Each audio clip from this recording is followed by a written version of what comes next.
this is much misunderstood, but obviously, in headline terms, the settlement that the NHS got out of the comprehensive spending review was good because it was pretty much flat in numerical terms. But because medical inflation always outstrips RPI, and because of things like the growing cost of technology, drugs for an elderly population, you have an implied gap. So to carry on doing the things that we're doing at the moment is that diagonal line where it becomes, where the blue goes into the orange. What you're actually going to get is where it flattens off the blue line there. And that is the source of the famous 50 to 20 billion pound gap over the next 3 to 4 years.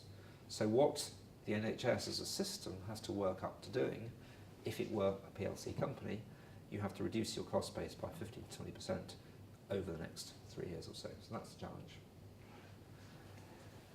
And of course, PCTs as commissioners, and the reason why world-class commissioning was set up, were designed to be the key agents in doing that. If you control demand, then you can control the bills, and therefore some of this stuff will start to happen. And this is where it kind of comes full circle, because this doesn't work, and it's certainly true in our recent consulting experience. This doesn't work just by salami slicing individual organisations. So the challenge is the same for the acute trusts. So again, acute trusts have had it, in the main, benefited from the growth that we've talked about over the last few years.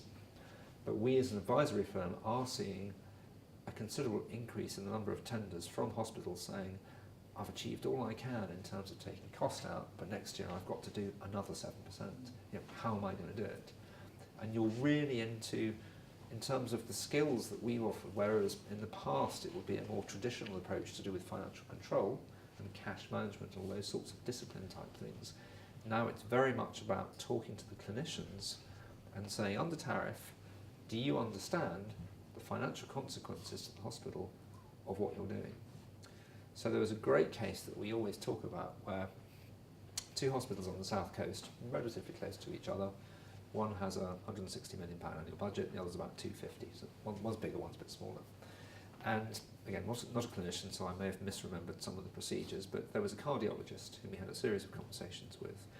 And for some of the more acute, more intensive cardiology procedures, he would do the preparation in his hospital. They'd then get sent 10 miles up the road to actually have the procedure, where they'd be in for maybe 5 days. They'd have a bit of intensive care, they then come back to recuperate in the smaller hospital. And the way that worked under tariff, it was for the pre and the post. The smaller hospital got paid about 1,200 quid for the procedure, the other hospital got paid 14 grand under tariff. So you say, well, either you just have to stop doing this stuff or make sure that everybody has the whole procedure in the other place because it doesn't work. And consultants and clinicians are obviously very intelligent people, but they don't necessarily have an awareness that that's how the system works.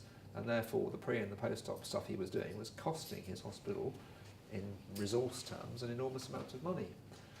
So it's all about how do you make, as it's sort of glib to say this, but it's about how do you make the system work better, and what levers do the PCTs have, and as clinicians, what levers do you think you have? And what I'm going to end with is a series of questions which you can take away. So starting off with, do you know, because your PCT is still in charge next year, do you know the amount of their cost reduction target for next year? How many £1 million? Okay, good start, because we have asked that question in similar forum, people haven't known the answer.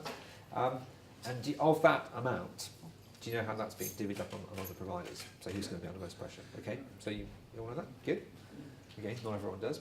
And as a result of that, what services do you think are going to be most at risk? Different hospitals respond differently, isn't it? And this is where the press element comes in. We've already been in the press. Well, the acute trust has been in the press. Yeah. Okay.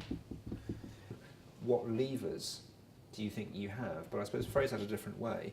Yourselves, compared to the PCT, which hasn't been able to do it, where do you think your critical advantage is going to be?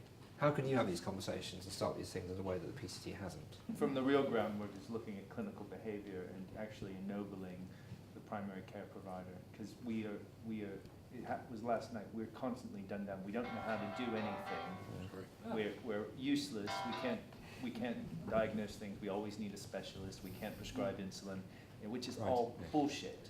But our, Beep. sorry. That's all right. But our specialist colleagues have been really good at making sure that we don't feel Valued and empowered. valued Yeah, and okay. capable of doing things. Yeah.